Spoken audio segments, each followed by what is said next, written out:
paz do Senhor, meus irmãos, sejam bem-vindos mais uma vez na nossa carta aos Romanos, essa é a nossa especialização, nossa nona aula. Quero convidar você aí a tomar a tua caneta, o teu caderno, a tua Bíblia, para fazer as suas anotações e também a orar, pedindo a Deus que nos revele a tua palavra por trás de todas essas escrituras, porque sempre quando lemos a Bíblia em espírito, o Espírito Santo, o autor que a inspirou, sempre vai nos trazer revelações por trás da letra. Glória a Deus. Vamos orar.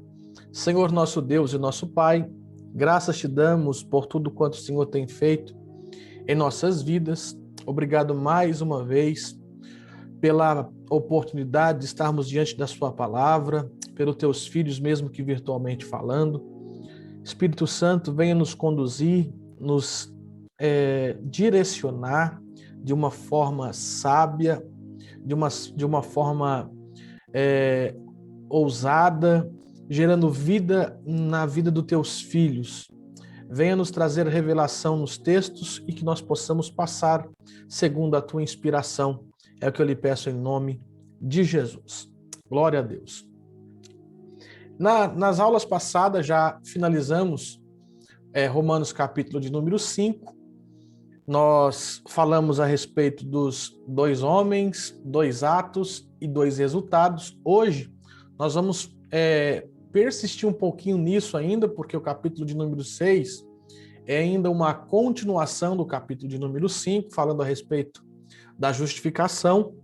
Alguns até sugerem, né, que quando finaliza o capítulo 5, no verso 21, pular para Romanos 8. Outros falam do capítulo 6, quando finaliza o capítulo 6, salta para o capítulo 8, né? Mas nós vamos aqui estudar de forma calma, texto por texto, capítulo por capítulo, tá bom?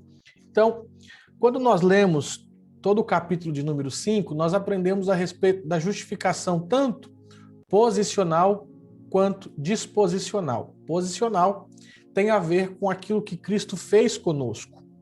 Tem a ver com aquilo que Cristo, ele nos posicionou através do seu ato. O interessante é que quando Paulo ele vai falar a respeito dessa justificação posicional, nada tem a ver daquilo que nós fizemos, ou nada tem a ver daquilo que ainda vamos fazer. É um ato, uma posição que ele nos colocou. Então nós precisamos entender que aquilo que Cristo fez foi a posição em que ele nos colocou. Então isso se fala da posição ou da justificação posicional. Quando falamos a respeito da justificação disposicional, é o efeito de alguém que entendeu a justificação posicional, tá bom? Em outras palavras também nós temos o termo salvação judicial e salvação orgânica. Então, quando se aplica a salvação orgânica, é o fato do entendimento, da compreensão que se teve a respeito da salvação judicial. Lembrando que salvação na Bíblia existe apenas uma, né? Que é aquela que Cristo ele está nos salvando e ainda vai nos salvar, como também nos salvou, mas no sentido amplo, é exatamente essa salvação completa de Deus, tá certo? Então, para que assim possamos compreender, vamos recapitular um pouquinho daquilo que já foi falado nas aulas passadas. Eu vou me ater aqui ao termo pecador. Pecador, nós sabemos e entendemos, segundo o dicionário, que só é pecador quem peca, ou seja, eu sou pecador porque eu peco, quando na verdade nós já aprendemos pelo capítulo 5 e o verso número 18, que eu não sou pecador porque eu peco, eu sou pecador, eu peco porque eu sou pecador, na verdade, né? Então, são termos totalmente distintos, diferentes da teologia tradicional. É como que se fosse a seguinte conjectura, né? Ou a seguinte ilustração, e até como forma de exemplo, para você entender. Se um pé de laranja pudesse falar, E se nós chegássemos nele e perguntássemos assim, ó, por que que você é um pé de laranja? Você é um pé de laranja porque você produz laranja ou por causa dos seus frutos ou porque a sua raiz vem de uma semente de laranja?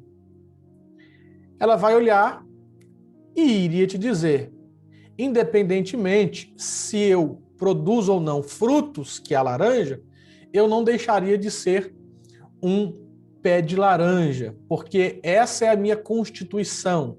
Eu sou constituída pé de laranja por causa da minha raiz, de onde eu vim. Consegue entender isso?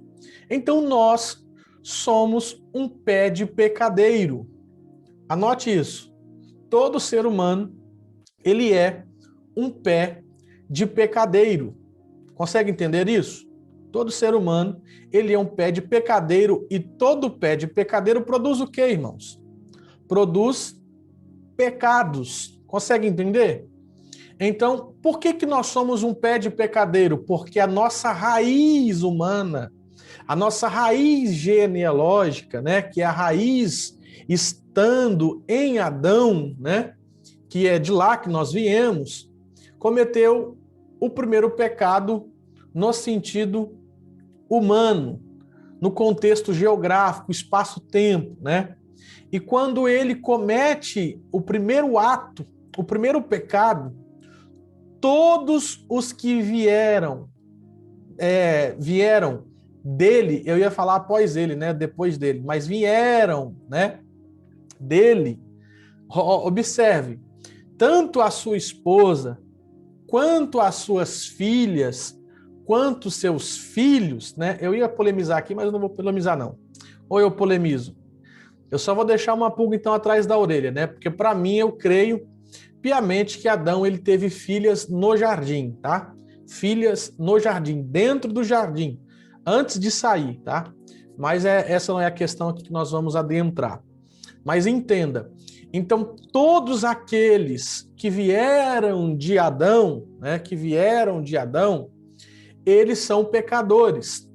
Tanto quanto aqueles que, suponhamos, que se não tivessem cometido os pecados, eles também seriam pecadores, conforme já esmiuçamos detalhadamente na aula passada, eu volto aqui dizer, o fato de sermos constituídos pecadores não está ligado àquilo que fazemos, ou até mesmo deixamos de fazer. Não.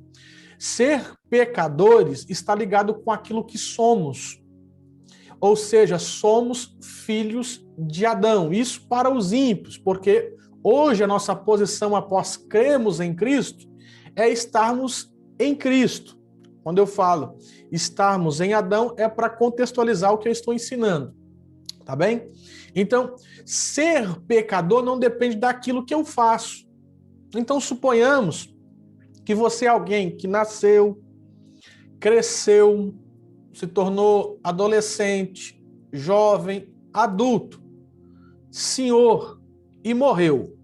E dentro todo esse processo da sua vida, você não tenha cometido nenhum ato pecaminoso, nenhum pecado sequer.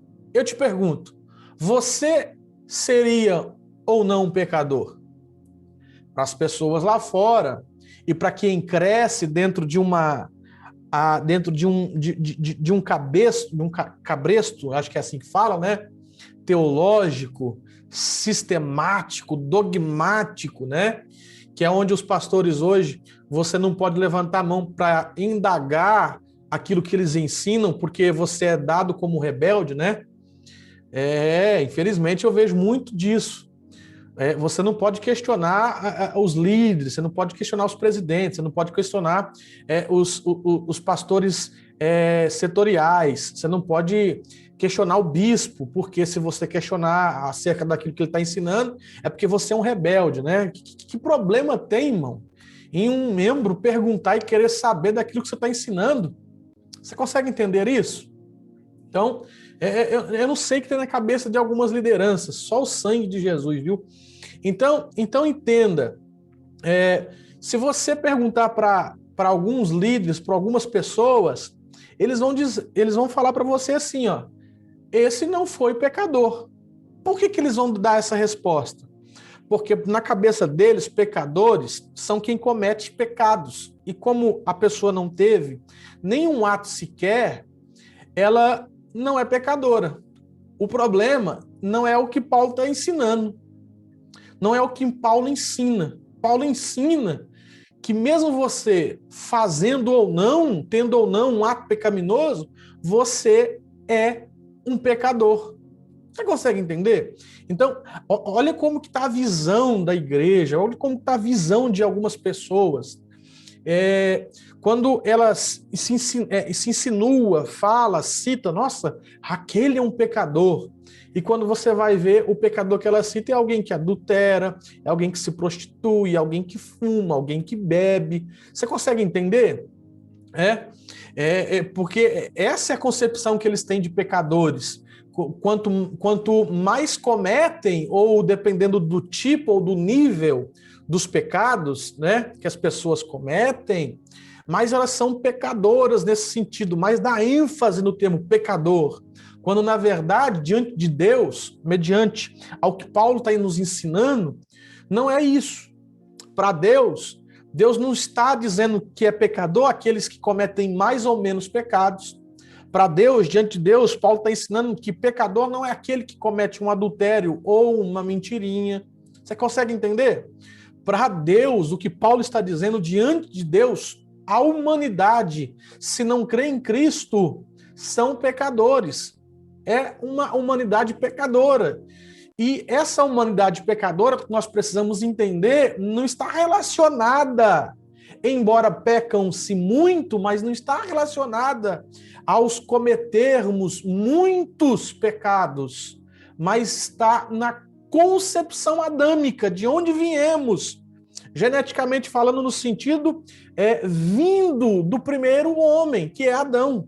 Nós herdamos isso de Adão, nós herdamos essa consequência de Adão. Por isso que a morte alcançou todos e por isso todos pecaram. Você consegue entender?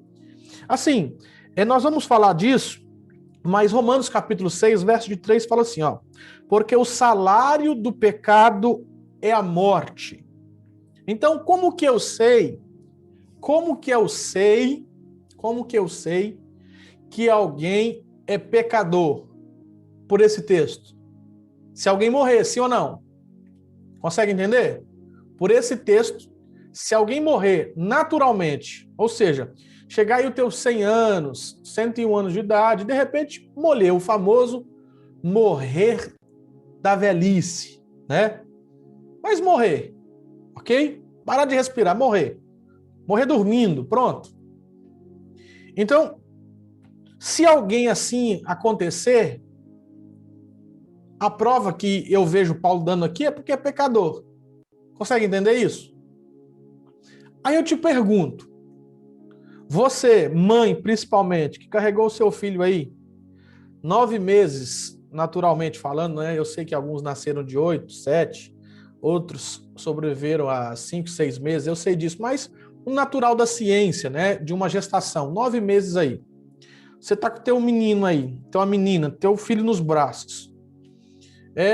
Com 2 meses de nascimento, né, que ele nasceu. Se você soltar ele num precipício, eu te pergunto, ele morre ou não? Sim ou não? Ele morre. Se espatifa lá no meio. Consegue entender? Aí eu pergunto, que pecado cometeu uma criança que nem sabe que é criança, que nem sabe que tem uma mãe, que tem um pai, que tem um mundo que está olhando para ele? Que pecado ele cometeu? Nenhum, mas morreu. Aí Paulo diz, o salário do pecado é a morte. Tá aí, irmãos.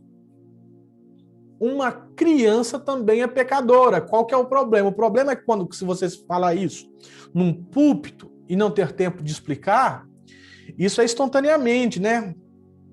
Isso faz com que o povo, né, gire a chavinha ali e solta. Que absurdo é esse? Aonde ele aprendeu? Onde ele aprendeu isso? Isso é heresia.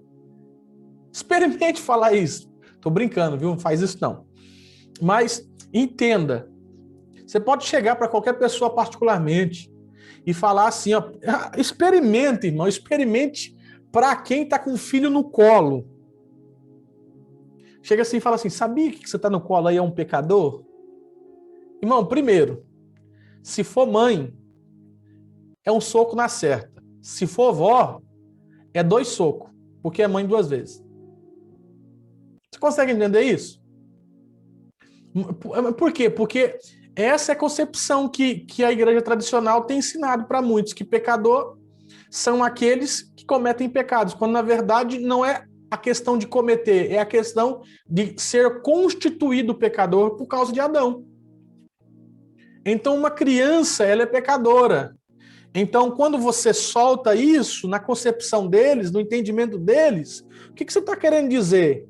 Que uma criança, ela mata um bebê. Você está falando que essa criança aqui ela pode matar, que ela pode roubar, que ela pode mentir? É um absurdo isso. Como? Por quê? Porque está ligado na mente deles que pecador é quem comete, quando na verdade Paulo nos ensina que não é assim. Você consegue entender isso? Poxa vida, como eu queria e como eu quero que você entenda isso. E como eu quero e peço a Deus, Espírito Santo, que direcione para você disseminar esse entendimento na vida das pessoas.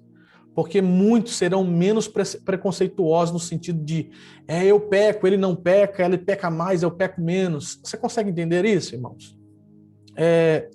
Então é isso que Paulo ele vai nos ensinar no capítulo 5, nos versos de número 12 a 21.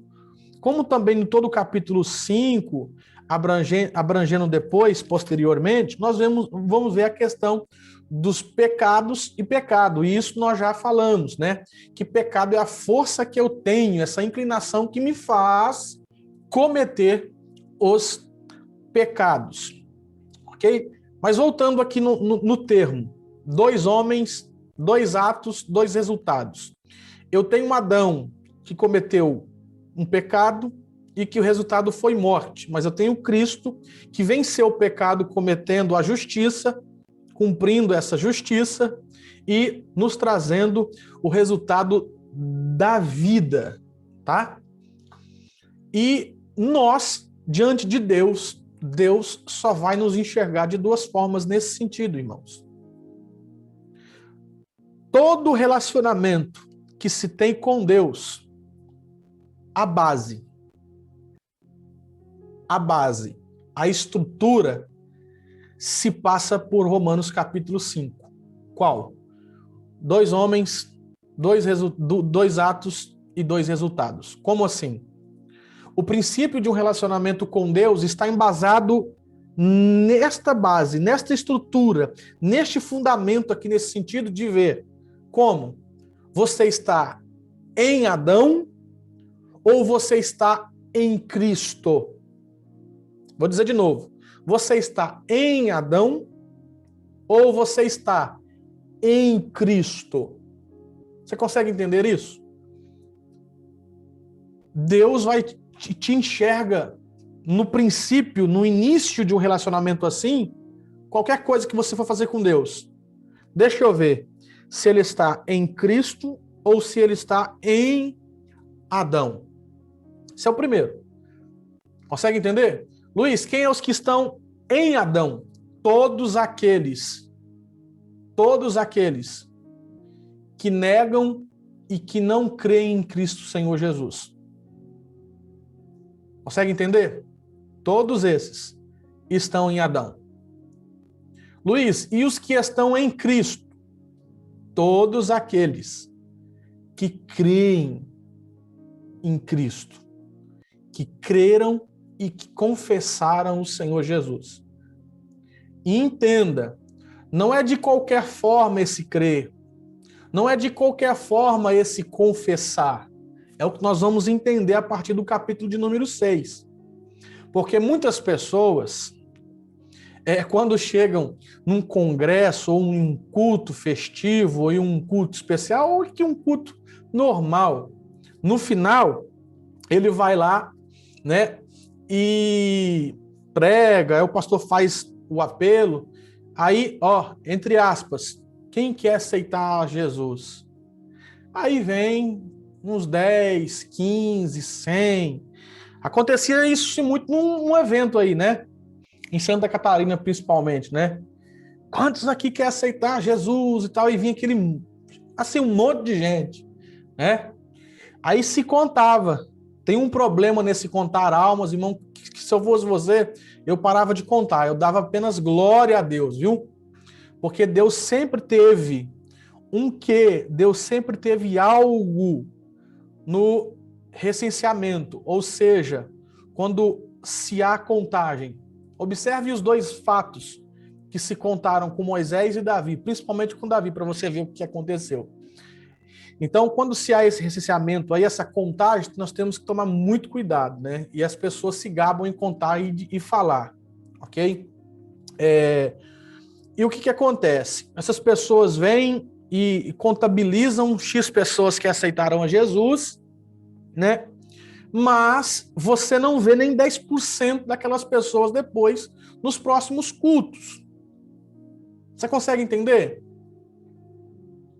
Você consegue entender alguém que se diz confessar Cristo e crê em Cristo e que passa cultos e cultos, passa ano e não dão as caras? Mas está computado lá, né? Que aceitaram a Jesus. Em outras palavras, para o ser humano aceitar Jesus é ser salvo, né?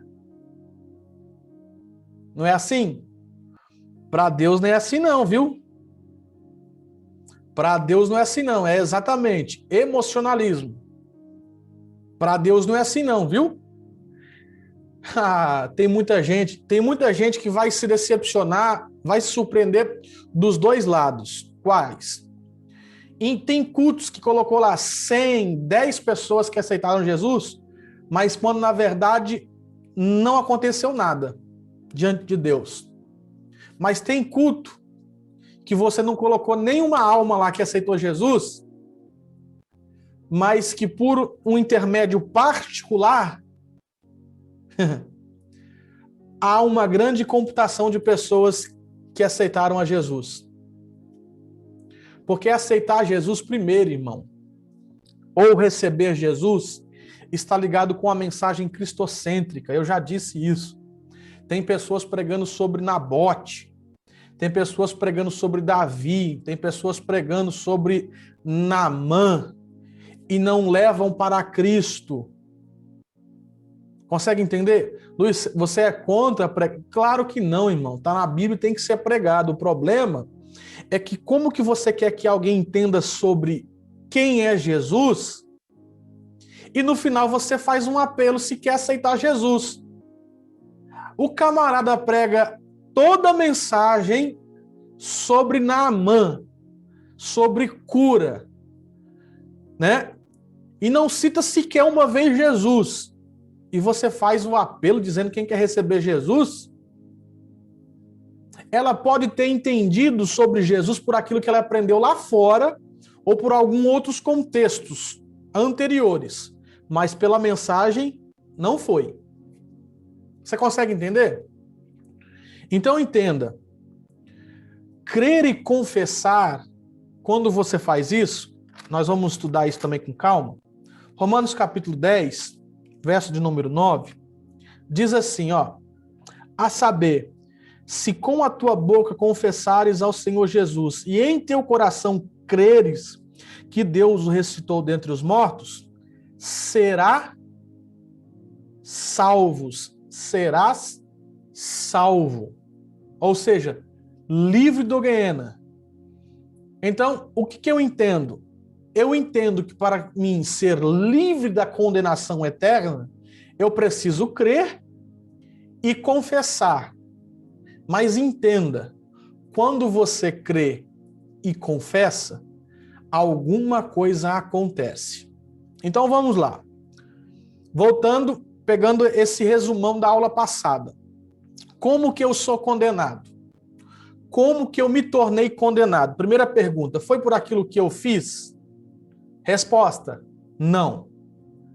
Eu absolutamente não fiz nada. Não fiz nada absolutamente. Ok? Nada, nada, nada. Ok? Então eu sou condenado por aquilo que um homem chamado ou denominado, intitulado Adão fez, conforme Romanos capítulo 5, verso 18.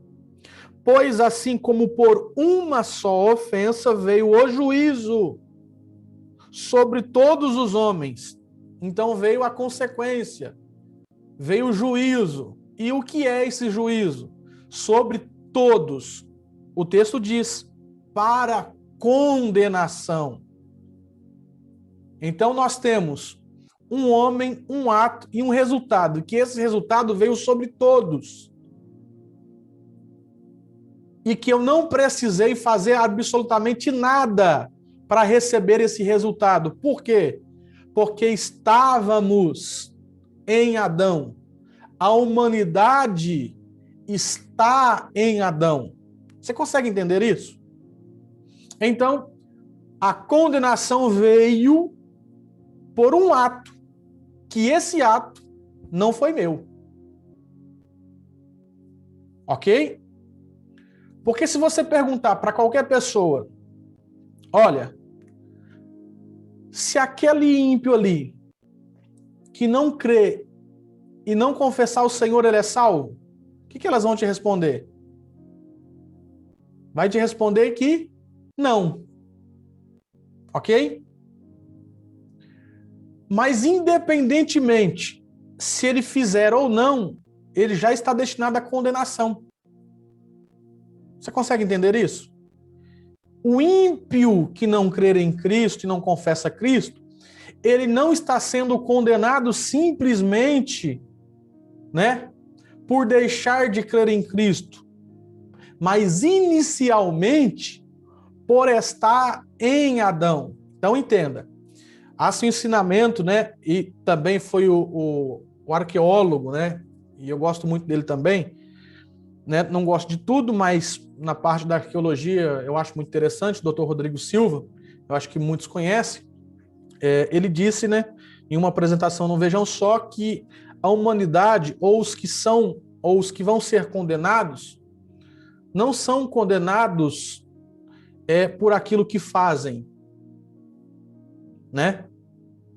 Mas por falta de escolher o perdão de Deus, de escolher o amor de Deus. Aí, se eu fosse comentar, nesse comentário, eu iria dizer, muito mais do que isso inicialmente. Nós somos condenados por causa de rejeitar o convite da cruz. Nós somos condenados por rejeitar o perdão dos nossos pecados, a salvação de Cristo? Sim. Mas inicialmente somos condenados de onde viemos, na raiz genealógica, que nós viemos de Adão. Então, inicialmente, a condenação é por causa de Adão. Persistir na condenação é porque aí sim rejeitamos o perdão. Então, não é questão de ser ou deixar, a questão é persistir condenado, continuar condenado. Aí sim, continuar condenado foi por falta de não receber o perdão de Deus. E para me receber o perdão de Deus, eu preciso crer e confessar o Senhor Jesus. Então, fechando nesse sentido da condenação. Então vamos lá. Para ser condenado, ou nascer condenado, e estar condenado, não dependeu daquilo que eu fiz. Entendeu? Fechamos esse raciocínio. Se há condenação, como eu falei que existe dois homens, eu preciso então do segundo pensamento. Qual que é? Cristo. E vamos falar a respeito da salvação dessa condenação. E o que se ensina? Se ensina que para você ser salvo, você precisa perseverar nas boas obras, sim ou não?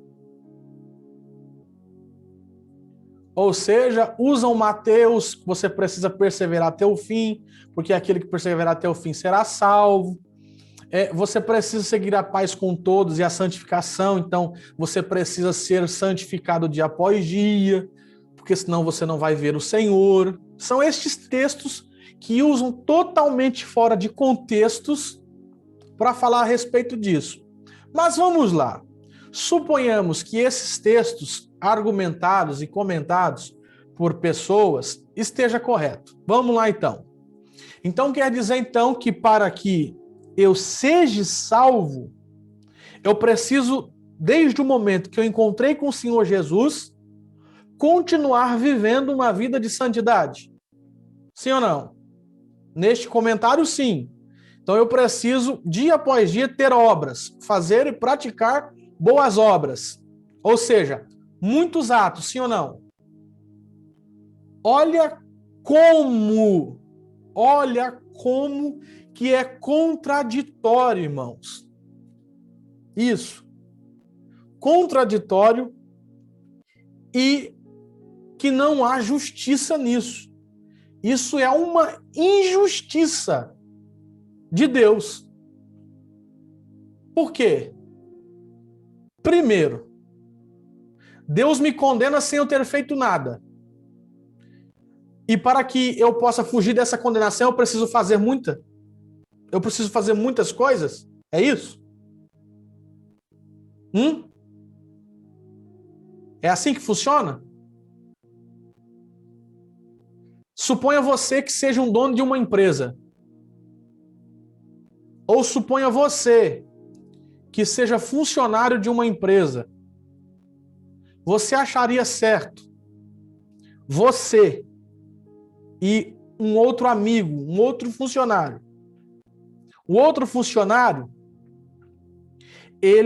você, na verdade, fez, observe, o outro funcionário, ele fez, na verdade, ele não fez nada e recebeu a recompensa. Aí você fez muito e recebeu a mesma recompensa dele. Você acha certo ou errado isso? Errado, sim ou não? Porque ele não fez nada e recebeu igual você que fez muito?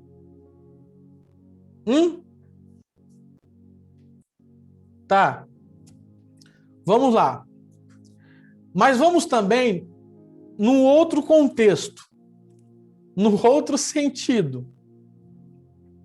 Suponhamos que você fez um ato, e recebeu 2 dias de suspensão.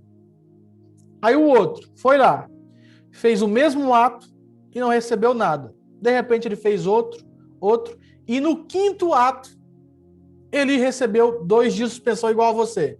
Você acha justo ou injusto isso? Injusto, porque você cometeu um só e recebeu 2 dias. Ele cometeu 5 e 2 dias. Pois é. Você acha injusto quando é com você. Mas quando é Deus resolvendo o problema da condenação e que não pediu opinião nenhuma sua, você acha que você está no direito de falar com Deus e de querer direcionar Deus a salvar e deixar de salvar por aquilo da forma que Ele quer, que é uma forma justa. E qual que é a forma que Deus quer? E não pedir opinião de líder nenhum.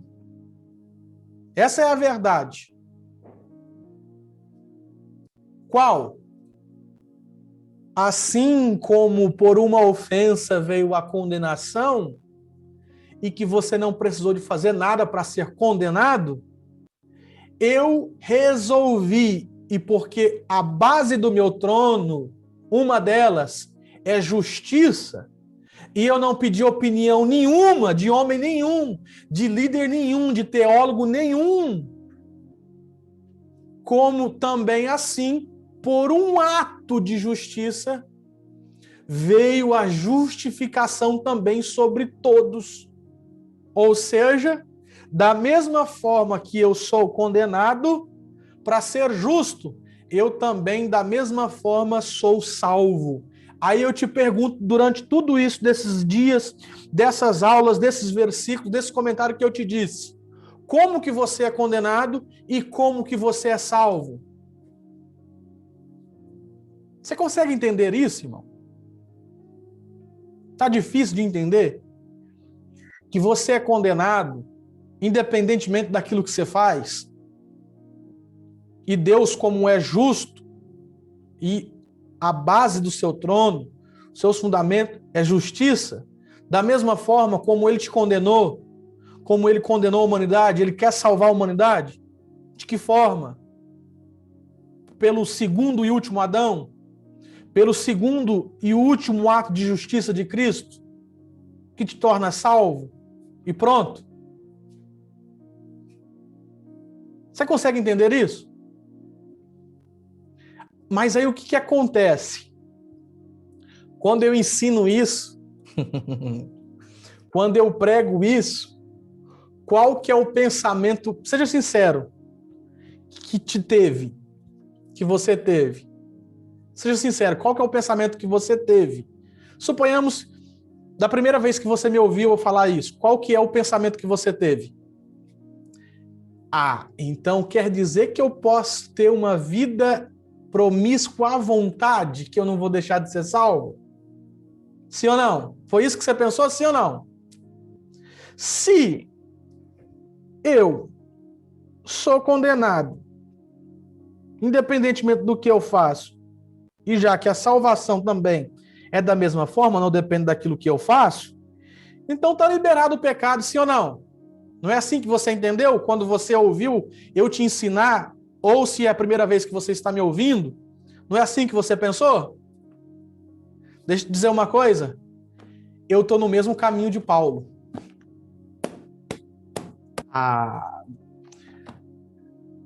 O sentimento que você teve é o que Paulo antecedeu que os romanos teriam. Como assim? Observe. Tudo isso que eu ensinei está em Romanos 5. Está no capítulo 5, verso 18. Por um só ato, né, de ofensa, veio o juízo sobre todos para condenação, assim também por um só ato de justiça veio a graça sobre todos os homens para a justificação de vida. Isso tudo que eu falei foi Paulo. Ok? Aí chega o capítulo 6. Capítulo 6, verso 1. Paulo está antecedendo. Possa ser que alguém tenha falado, perguntado, tendo o mesmo pensamento que você teve com Paulo, mas ainda que se não tivesse esse pensamento falado com Paulo, Paulo como um bom mestre, porque todo bom mestre, ele antecipa a solução dos problemas, ele vai falar no capítulo 6, verso 1.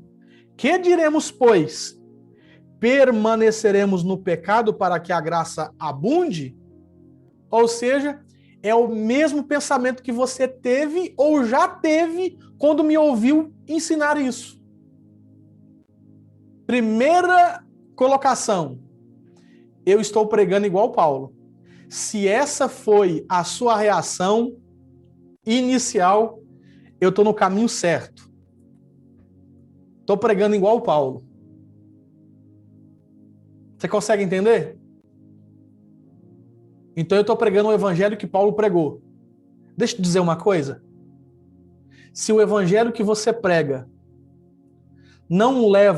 se não leva as pessoas a ter o pensamento inicial, quando você está pregando, de que, então, vou permanecer no pecado, já que somos salvos pela graça, se a sua mensagem do evangelho não levar as pessoas inicialmente a pensar isso, mesmo que seja de forma errada, o seu evangelho é um evangelho barato, é um evangelho errado. Não é o evangelho que Paulo está pregando.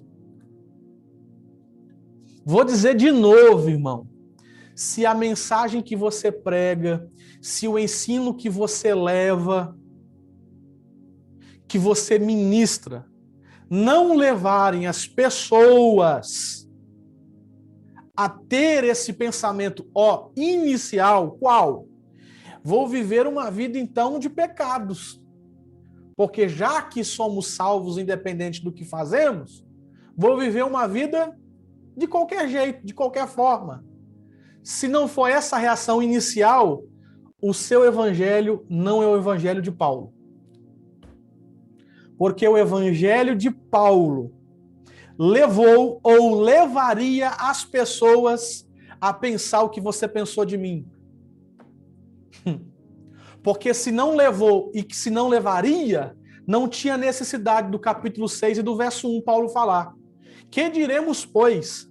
Permaneceremos no pecado para que a graça abunde? E outras palavras. Então, já que a graça superabundou nos pecados, então, para mim ter mais graça, eu vou viver mais no pecado. Ou seja, será que não é o mesmo pensamento que você teve? Se esse é o pensamento, deixa eu te dizer, eu sinto muito, eu estou no caminho do evangelho que Cristo deu para Paulo. Consegue entender isso? Não é eu, irmão, não fica irritado, não fica bravo comigo. É o texto, são os textos, inicialmente. Você consegue entender? Então tá, Luiz. Tá, eu pensei isso mesmo. E aí? E aí? Simples. Verso de número 2. Você precisa ouvir tudo. Você precisa ouvir tudo. Tem pessoas que desligam, muda o canal, sai da roda da conversa, bloqueia, exclui, para de seguir, porque ouviu até o capítulo 5, verso 21, e não leu, e não ouviu o restante. Então, se você é alguém que me ouviu até aqui, continue me ouvindo, porque a mensagem não para no verso 21, a mensagem continua. Mas é que você é tão arrogante, tão ignorante, prepotente, que você acha que você sabe tudo. E que você julga todo o conhecimento que uma pessoa tem pelos 10 primeiros minutos que você ouve. Seja calmo, seja manso. Escute o começo, o meio e o fim. Verso de número 2. De modo nenhum. Ou seja, se você teve o pensamento de que, pela mensagem do Evangelho que eu estou lhe trazendo, pelo ensinamento de Romanos, que eu estou lhe trazendo a respeito da salvação, da justificação, você pode ter uma vida de qualquer forma, já que você é salvo? Eu respondo como Paulo, de modo nenhum. Esse de modo nenhum, no grego, se você pegar, Paulo está dizendo assim, ó, Deus nos livre disso. Deus me livre de você pensar isso. O famoso está repreendido. É mais ou menos isso para você entender. Ou seja, de modo nenhum que você vai viver uma vida de pecado para que a graça abunde? De modo nenhum. Já que eu sou salvo independentemente daquilo que eu faço, vou viver uma vida de pecados? De modo nenhum. Nós, olha o ênfase, nós, tem um peso esse nós, que estamos mortos para o pecado. O verbo grego aqui é auristo, se eu não me engano. Ou seja, é uma ação no passado que já foi resolvida, que foi um fato consumado, que ocorreu. Consegue entender? De modo nenhum, nós que estamos mortos para o pecado. Esse termo, essa palavra que Paulo usa, nós que estamos mortos para o pecado, nós estamos libertos do domínio do pecado. Você consegue entender? Assim, essa é uma parte mais linda que eu vejo aqui em Romanos capítulo 6, irmãos. Qual? Entenda. Capítulo 5, verso de número 12. Portanto, como por um homem entrou o pecado no mundo, e pelo pecado a morte, Assim também a morte passou a todos os homens, por isso que todos pecaram. Verso de número 14, olha só. No entanto, a morte reinou. Sublinha aí, reinou. Então entenda, eu tenho a morte que está reinando por causa do pecado. Sim ou não? Então o pecado também está com essa autoridade reinante da morte. Ok? Então o pecado tem uma força, tem uma influência e tem um governo. E tem um domínio. E como que eu vejo o resultado, a força desse pecado? Como que eu vejo?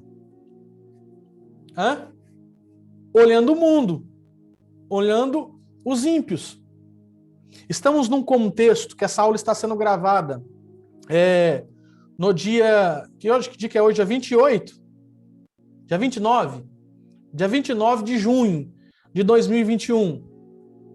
Ontem, né, captaram e também mataram o homem chamado Lázaro Barbosa, né? Se eu não me engano, esse é o nome dele.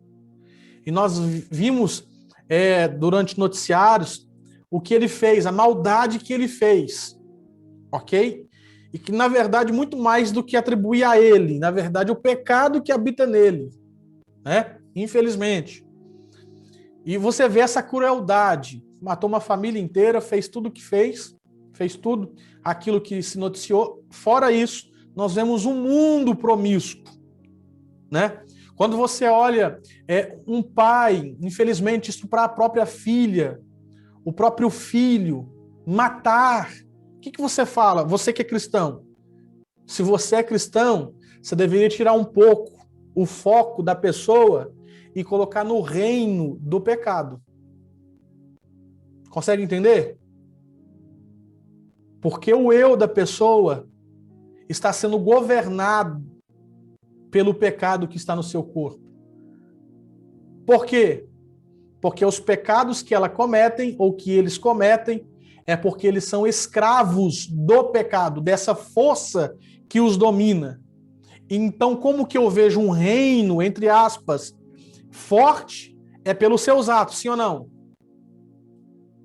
Então, eu reconheço um reino que está forte pelos seus atos. Então, o texto diz que a morte reinou. E a morte está reinando por causa do pecado. Então, olha essa força. Então, eu entendo da força e desse reinado da morte quando eu olho para o ímpio, a situação que ele vive. Sim ou não? Sim. Então, entenda. Agora você vai fazer um link aqui que precisa dar um boom aí no seu espírito esse negócio. Ó. De modo nenhum, nós que estamos mortos para o pecado. Estamos mortos. O que seria isso? Estamos livres do domínio do pecado. Se estamos livres do domínio do pecado, nós não estamos mais no reino da morte.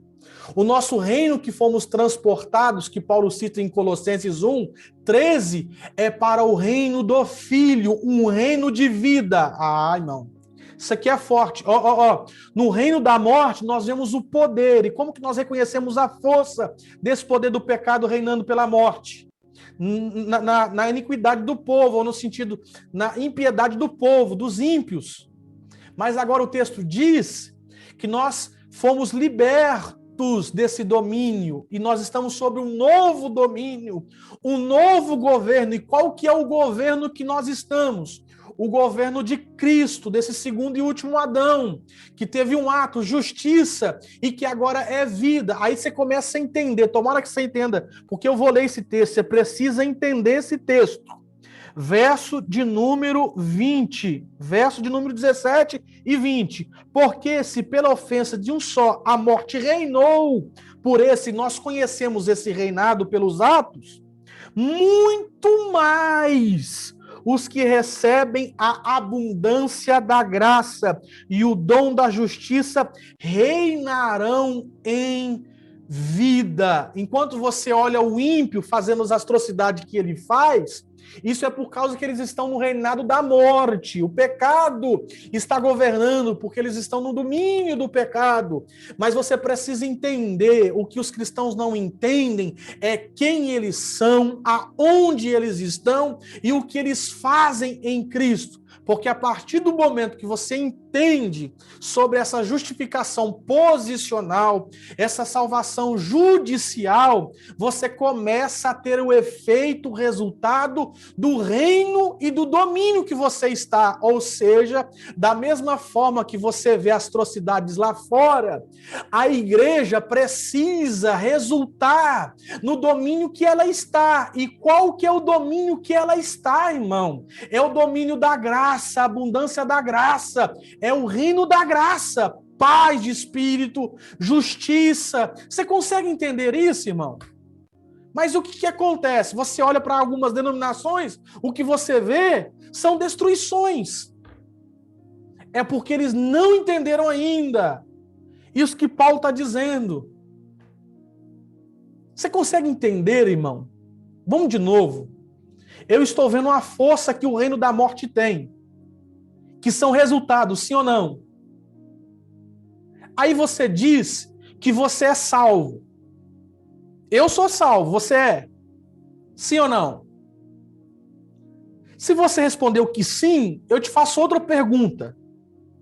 Se no reinado da morte tem resultado, e se é forte aquilo que nós dizemos do mundo lá fora, qual que é o resultado impactante que o reino da vida, o governo da vida, tem surtido na sua vida? O que é que o mundo lá fora, o que as pessoas lá fora podem olhar na sua vida e falar, poxa vida, ele é uma potência nas mãos de Deus.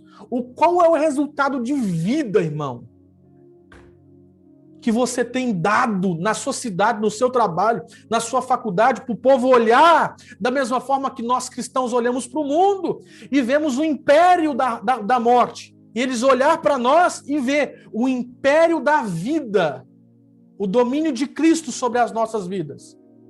Ou será que eles olham para você e falam, lá vai um crente fracassado, meia boca, Zé Esquerda.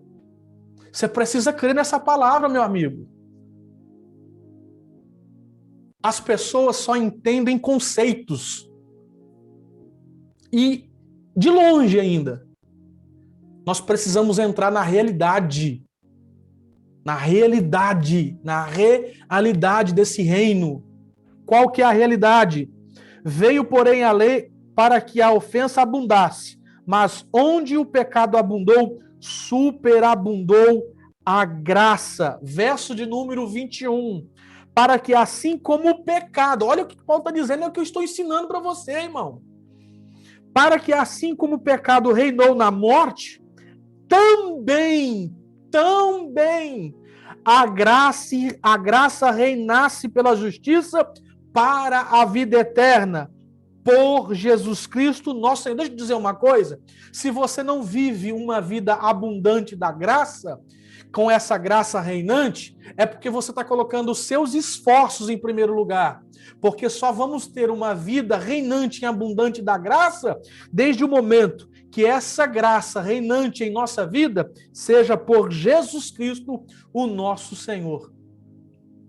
Ou seja, a casa que eu tenho foi pela graça.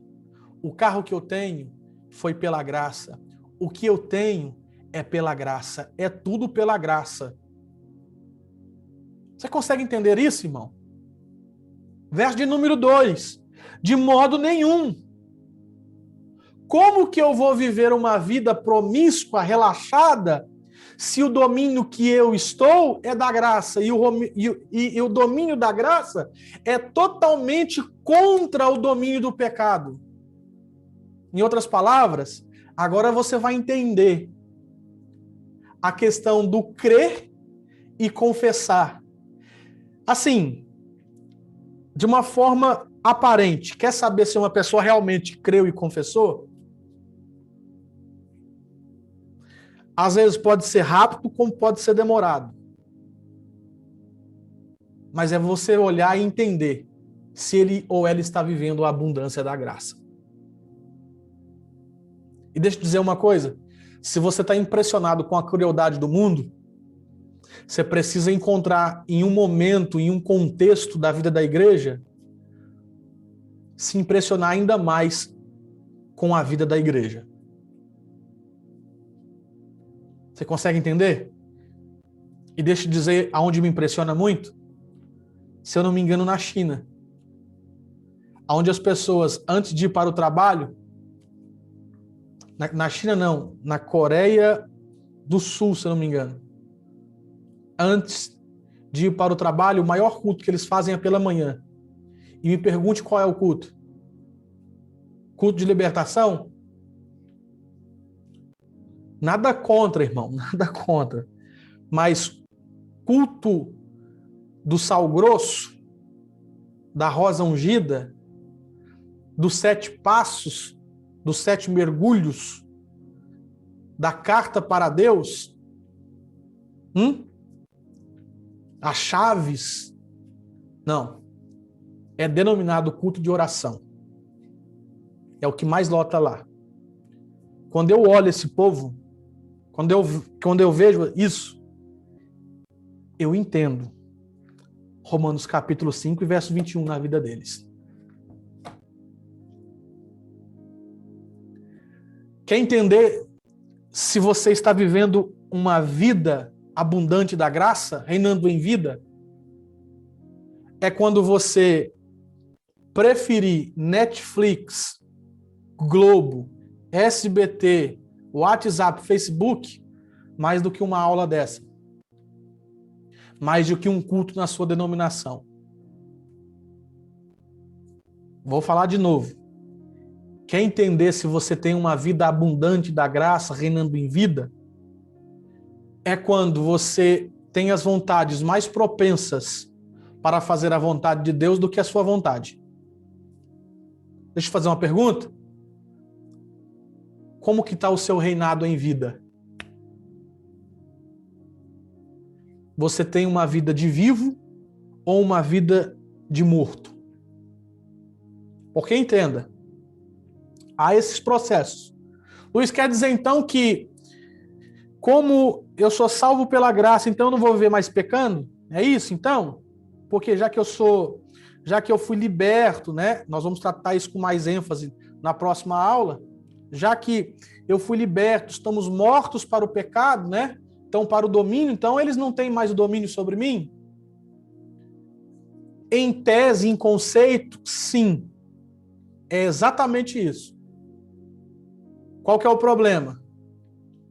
É como nascer de novo, é uma criança pequena que vai se desenvolvendo. Então, possa ser que você entenda muito isso e às vezes possa viver até uma vida, quem sabe 99% sem pecado, 99% sem pecado. Ou até 100% sem pecado. Isso aqui é outra história de João. Mas enfim, o que acontece? Nós não éramos escravos do pecado, desse domínio? E hoje, quando você crê em Cristo, você não foi liberto disso porque estamos mortos para o pecado? Nós não fomos libertos desse domínio? Então, ele não tem mais esse domínio. Então, qual que é a lógica? Não pecar mais, sim ou não? Mas você peca? E como entender isso, se você peca? Primeira ilustração. É como o que ocorreu nos escravos. Se eu não me engano, na América, ali nos Estados Unidos. Né? Quando veio a Guerra Civil. O que aconteceu? Teve uma lei ali que não tinha mais escravo. Os escravos foram libertos e constituíram as suas próprias vidas. Então eles saíram das senzalas do seu senhor e constituíram as suas vidas. O que acontecia? Eles estão libertos, sim ou não? Sim. Mas quando eles se deparavam com o seu ex-amo, com os seus senhores outrora, eles se portavam como os escravos. Alguns se portavam como os escravos. Então, o que acontece? Começa a entender. Nós somos libertos do pecado. Então, nós temos a nossa própria vida agora em Cristo. Ok? Qual que é o problema? O nosso pecado ainda está no corpo. Ou seja, mesmo sendo libertos, nós ainda temos um pecado no corpo, ou seja, a inclinação. A diferença é que antes você era escravo, então o que o seu corpo desejava, você fazia. E que, de fato, eram coisas malignas. Consegue entender? Agora, ele não tem mais o mesmo poder, não tem esse poder de fazer você escravo, fazer com que você faça isso. Por quê? Porque você foi liberto e agora você está numa luta travada. Consegue entender? Aonde ele chega como seu ex-senhor, o seu ex-amo, e você olha e fala, não, você não tem domínio mais sobre mim. Qual que é o problema? Algumas pessoas cedem esse desejo, cedem a algumas coisas que o seu senhor os satisfazia e, infelizmente, caem nos seus pecados ou cometem os seus pecados. Isso nós vamos estudar na próxima aula. Mas algo interessante é João.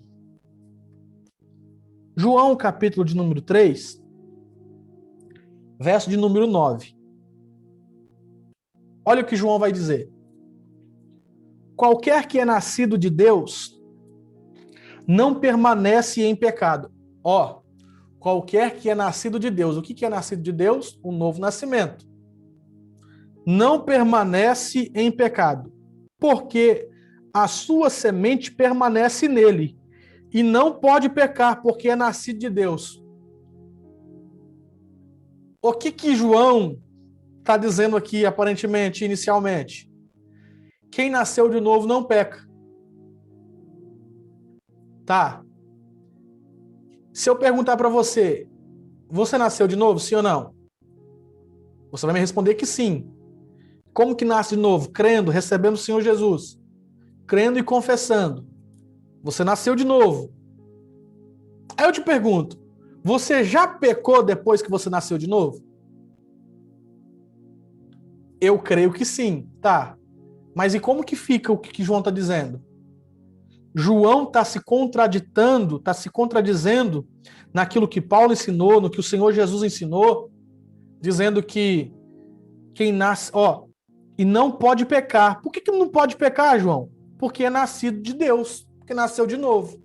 Mas peraí, eu, Luiz, você que está me ouvindo, nasceu de novo e peca, quem é que está certo, você ou João? Porque se João tiver certo, tem uma contradição. E agora? Parece que está encaixando o que Paulo disse. Mortos para os pecados, já não tem mais domínio, então eu não posso pecar mais, então eu não peco mais. Mas quando, na verdade, olha o que acontece com Paulo. Vai lá. No capítulo de número 7. Verso de número 15. Porque o que faço não aprovo, pois o que quero isso não faço, mas o que aborreço, isso faço. Parece que Paulo está pecando ou não? Então tem contradição em Paulo, tem contradição em João. Quem é que está certo, quem é que está errado? Isso nós vamos ensinar, mas não é hoje não. É na próxima aula. Sendo assim, Deus os abençoe em nome de Jesus.